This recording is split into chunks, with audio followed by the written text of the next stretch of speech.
مولانا تحسین جیلانی صاحب کے نیو چینل تحسین جیلانی کو سبسکرائب کریں، لنک نیچے ڈسکرپشن میں ہے۔ حضرت سیدنا نعمان بن بشیر رضی اللہ تعالیٰ عنہ فرماتے ہیں کہ ایک مرتبہ حضرت صدیق اکبر رضی اللہ تعالیٰ عنہ نے 10 لوگوں پر مشتمل ایک قافلہ یمن کی جانب روانہ کیا۔ اس قافلے کے اندر میں بھی تھا۔ ہم لوگ 10 لوگ تھے اور قافلے میں وہ قافلہ یمن کی طرف جا رہا تھا۔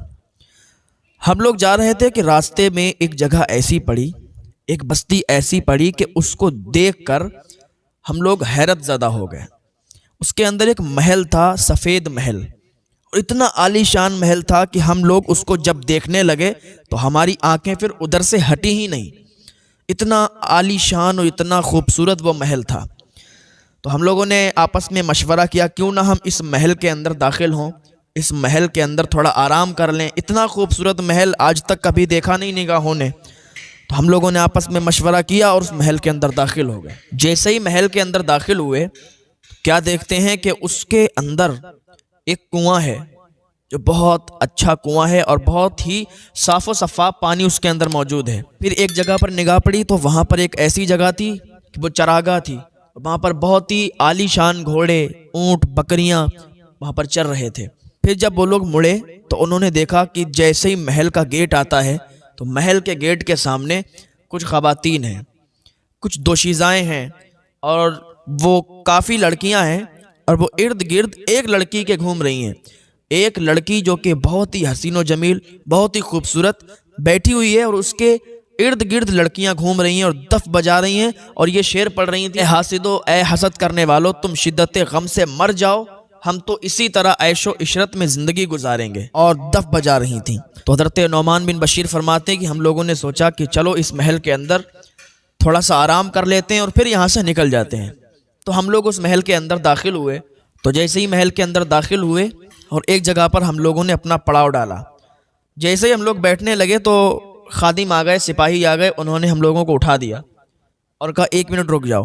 وہ چٹائیاں ساتھ میں لائے تھے، انہوں نے چٹائیاں بچھائیں، چٹائیوں پر ہم لوگوں کو بٹھا دیا۔ دسترخوان بچھایا، دسترخوان پر کھانا لگا دیا، لذیذ کھانے لگا دیے، طرح طرح کے کھانے لگا دیے جو آج تک ہم لوگوں نے کھائے بھی نہیں تھے۔ وہاں پر بیٹھ کے کھانا کھایا۔ کھانا کھانے کے بعد ہم لوگوں نے آرام کیا۔ آرام کرنے کے بعد ہم لوگ اٹھے اور پھر چل دیے۔ جیسے ہی چلنے لگے تو ایک سپاہی دوڑ کر آیا اور کہنے لگا کہ آپ لوگ جا رہے ہو؟ تو ہم نے کہا ہاں ہم لوگ جا رہے ہیں۔ کہا ہمارا بادشاہ کہتا ہے کہ ہم نے آپ کی خدمت نہیں کر پائی، ہم آپ سے بڑی معذرت چاہتے ہیں۔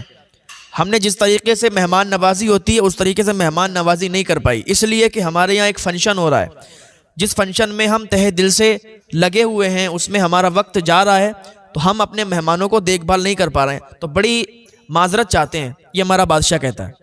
وہ بادشاہ بڑا نیک تھا، جب بھی کوئی ادھر سے گزرتا تھا، اس محل میں داخل ہوتا تھا یا اس بستی سے گزرتا تھا، تو وہ بہت مہمان نوازی کا اسے بہت شوق تھا، تو وہ بلا لیا کرتا تھا، جو آ جایا کرتا تھا اس کی مہمان نوازی بہت اچھی کرتا تھا۔ جو ادھر نہیں بھی آیا کرتا تھا، بستی سے گزرا کرتا تھا، تب بھی اس کے سپاہی اس کو محل میں انوائٹ کر دیتے تھے، محل میں بلا لیتے تھے، کیونکہ وہ بہت عالی شان محل تھا، بہت خوبصورت محل تھا، تو مہمان نوازی کا اسے بڑا شوق تھا۔ تو اس نے معذرت چاہی کہ بھائی میں نے آپ کی خدمت نہیں کر پائی۔ تو حضرت نعمان بن بشیر کہتے ہیں کہ کوئی بات نہیں، آپ نے اتنا اچھا کھانا کھلایا، ہمیں آرام کرنے کے لیے جگہ دی، ہمیں ٹائم وقت دیا یہاں رکنے کے لیے، آپ کا بہت شکریہ، ہم لوگ جا رہے ہیں۔ تو سپاہی سے انہوں نے اتنی باتیں کہہ دیں اور یہ لوگ نکل گئے۔ یہ 10 لوگوں کا قافلہ تھا، یہ لوگ چلے گئے۔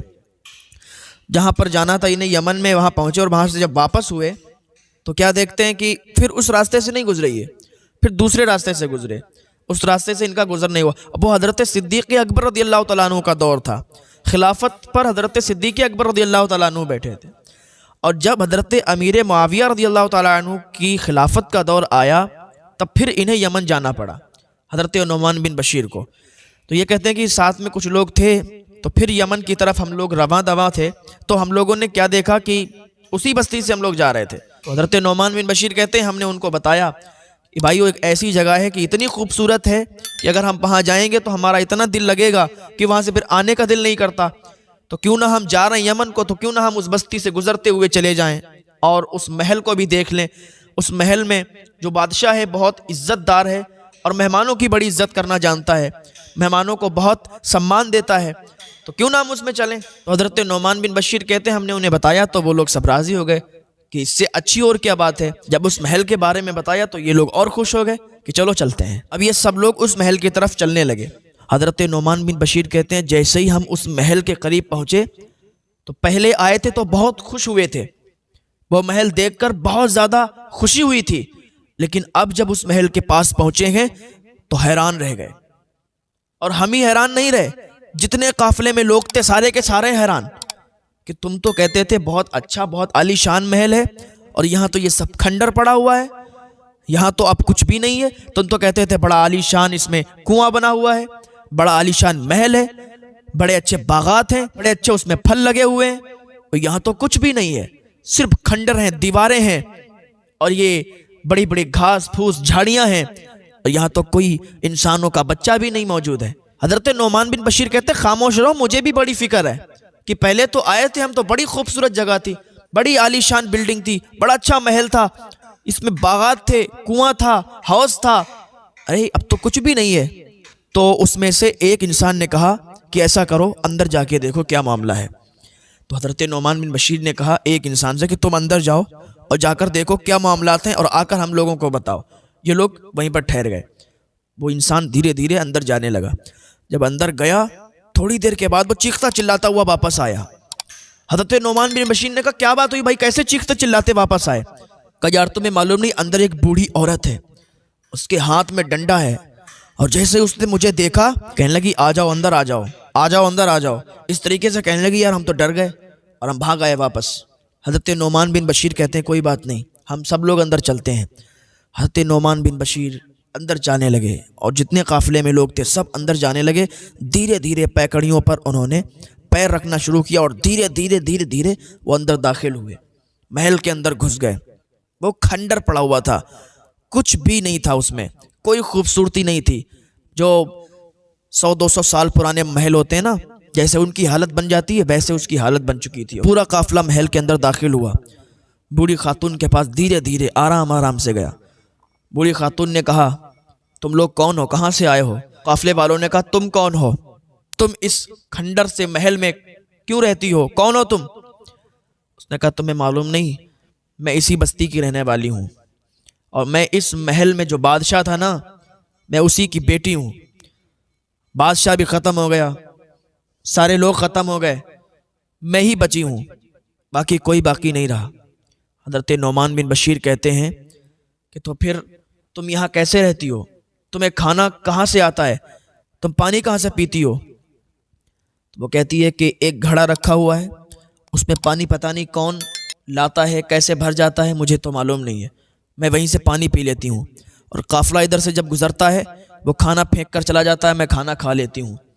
حضرت نعمان بن بشیر کہتے ہیں ابھی کچھ سال پہلے جب ہم آئے تھے تو کتنا خوبصورت تھا یہ محل، کتنا اچھا لگتا تھا، بادشاہ کیا ہوئے، یہاں کے سپاہی کہاں گئے، یہاں کی وہ دوشیزائیں کہاں گئیں؟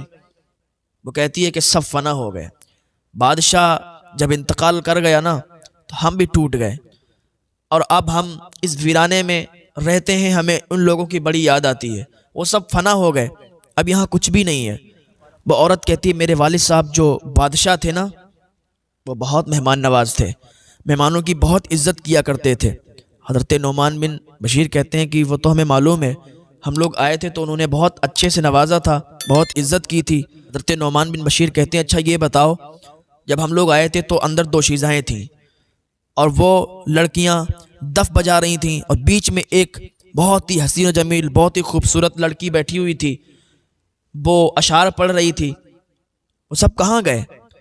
تو وہ عورت کہتی ہے اللہ رب العزت کی ذات کی قسم جس نے ہمیں پیدا کیا، جس نے ساری مخلوق کو پیدا کیا، اس ذات کی قسم میں وہی لڑکی ہوں جو ان دف بجانے والیوں کی بیچ میں بیٹھی تھی۔ حضرت نعمان بن بشیر کہتے تم وہ لڑکی ہو؟ کہتی ہاں، آج دیکھو بڑھاپے میں کس طریقے سے کمر جھک گئی ہے، آج دیکھو ہمارے چہرے پر کیسی جھریاں پڑی ہوئی ہیں، آج دیکھو کیسی ہماری عمر ڈھل چکی ہے، اور اب ہم سے چلا بھی نہیں جاتا، آنکھوں سے دکھائی بھی نہیں دیتا ہے۔ انسان کے سامنے وہ دن ضرور آتا ہے، وہ آخری دن، وہ آخری ٹائم، وہ آخری گھڑی ضرور آتی ہے جب اس کو اس دنیا سے جانا ہوتا ہے۔ کسی کو بھی دنیا میں ہمیشہ نہیں رہنا ہے، ایک دن آتا ہے کہ جب انسان اس دنیا کو چھوڑ کر چلا جاتا ہے، انسان اپنی زندگی میں یہاں کچھ بھی کر لے، یہاں کچھ بھی کر لے، کچھ بھی کما لے، کچھ بھی بنا لے، لیکن ساری چیزوں کو چھوڑ کر اسے جانا وہی ہے جہاں ہمیشہ رہنا ہے۔ اس دنیا کے گھر میں انسان ہمیشہ نہیں رہنے والا، انسان مٹی سے بنا ہے اور مٹی میں ہی دفن ہو جائے گا۔ تو دنیا میں اس طریقے سے اپنی زندگی گزاریں، یہ بھی یاد رکھیں کہ ہمیں مرنے کے بعد جانا ہے بھائی، اس دنیا کو چھوڑنا ہے۔ تو وہ بوڑھی عورت حضرت نعمان بن بشیر سے کہتی ہے کہ آپ کے قافلے میں کیا کوئی عورت ہے؟ تو یہ کہتے ہیں ہمارے قافلے میں کوئی عورت نہیں ہے۔ کہا اچھا تو مجھے یہ بتاؤ کیا آپ کے پاس سفید چادر ہے؟ تو وہ کہتے ہیں ہاں سفید چادر ہے۔ تو کہتے ہیں مجھے سفید چادر دے دو۔ حضرت نعمان بن بشیر نے 2 سفید چادریں نئی اس کو دے دیں۔ اس نے دونوں چادروں کو اوڑھ لیا اور کہنے لگی آج میں نے خواب دیکھا تھا، اور خواب یہ تھا کہ میں دلہن بنی ہوئی ہوں، دلہن بن کے میں ایک جگہ سے دوسری جگہ جا رہی ہوں۔ مجھے پکا یقین ہو گیا ہے کہ آج میں مرنے والی ہوں، میری موت قریب آ گئی ہے، اس لیے کہ میں نے خواب میں دیکھ لیا ہے کہ میں دلہن بن کے ایک جگہ سے دوسری جگہ جا رہی ہوں، تو مجھے یقین ہے کہ اب میں مرنے والی ہوں۔ تبھی میں پوچھ رہی تھی کہ تمہارے قافلے میں کیا کوئی عورت ہے جو مجھے غسل دے سکتی ہے؟ تو حضرت نعمان بن بشیر کہتے ہیں ہمارے قافلے میں کوئی عورت نہیں ہے۔ عورت نے ابھی اتنا کہا ہی تھا کہ وہ زمین پر گری اور وہ مر گئی، اس کا انتقال ہو گیا۔ حضرت نعمان بن بشیر جب واپس آئے تو حضرت امیر معاویہ رضی اللہ تعالیٰ عنہ کا دور تھا، خلافت پر حضرت امیر معاویہ تھے۔ تو کہنے لگے کہ حضرت ایسا واقعہ پیش آیا ہے۔ تو حضرت امیر معاویہ رضی اللہ تعالیٰ عنہ رونے لگے، زار و قطار رونے لگے کہ اگر میں تمہاری جگہ ہوتا تو میں اس خاتون کو ضرور یہاں لاتا، تم اس کو ساتھ میں نہیں لائے۔ وہ کہنے لگے حضرت ہم نے اس سے کہا تھا کہ آپ ہمارے ساتھ چلیں، ہمارے یہاں چلیں، تو اس نے آنے سے انکار کر دیا اور کہا ہم یہاں سے کہیں نہیں جائیں گے۔ تو انسان کو مرنا ہے، آج نہیں تو کل۔ بہت سے بادشاہ آئے جو فنا ہو گئے، بہت سے بادشاہ ایسے آئے کہ جنہوں نے دعویٰ کیا کہ میں ہوں، میرے علاوہ کوئی نہیں ہے، اپنی خدائی کا دعویٰ کیا، ہر چیز کا دعویٰ کیا، لیکن وہ بھی مٹی میں مل گئے، وہ بھی ختم ہو گئے۔ بہت سے زمیندار آئے جنہوں نے دعویٰ کیا کہ میں ہوں، میرے علاوہ کوئی نہیں ہے۔ بہت سے بادشاہ آئے جنہوں نے غریبوں کو ستایا، غریبوں پر ظلم کیا، لیکن وہ بھی نہیں بچ سکے۔ فرعون آیا، وہ بھی غرق ہو گیا۔ نمرود آیا، وہ بھی تباہ ہو گیا۔ شداد آیا، وہ بھی تباہ ہو گیا۔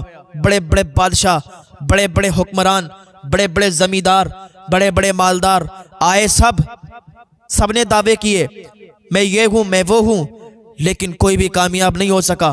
کوئی بھی ایسا نہیں کہ قیامت تک وہ باقی رہ گئے، کوئی بھی ایسا نہیں کہ دنیا میں اسے موت نہیں آنی۔ دعوے تو سب نے کیے، لیکن موت کا دعویٰ کسی نے نہیں کیا۔ کوئی ایسا نہیں ہوا جس نے یہ کہہ دیا ہو کہ مجھے موت نہیں آنی۔ سارے آئے، ساروں نے دعوے کیے، اور وہ مٹی میں مل گئے، تباہ و برباد ہو گئے۔ تو کیوں نہیں سمجھتے ہم لوگ کہ ہم دنیا میں کس لیے آئے ہیں؟ صرف اللہ کی عبادت کرنے کے لیے آئے ہیں۔ اللہ کی عبادت کریں، اللہ کی عبادت کریں، تب تمہاری دنیا میں کامیابی ہے۔ اگر اللہ کی عبادت کی غرض سے آئے ہیں، دنیا میں اپنے اپنے کاموں سے لگ گئے ہیں، اللہ کو بھول بیٹھے ہیں، تو یاد رکھیں دنیا تو کما لوگے پر آخرت نہیں کما سکتے۔ دنیا میں تو اچھا گھر بنا لوگے پر آخرت میں اپنا گھر نہیں بنا سکتے۔ اگر آخرت میں بھلائی چاہتے ہو تو نیک عمل کرو، یہاں بھی کامیاب رہو گے، وہاں بھی کامیاب رہو گے۔ اپنے پیسے کو نیک جگہ خرچ کرو، اپنے پیسے کو اچھی جگہ یوز کرو، اچھی جگہ استعمال کرو، تاکہ یہ پیسہ تمہارا، یہ دولت کل سانپ اور بچھوؤں کی شکل میں بنا کر تمہارے گلے میں نہ ڈالی جائے۔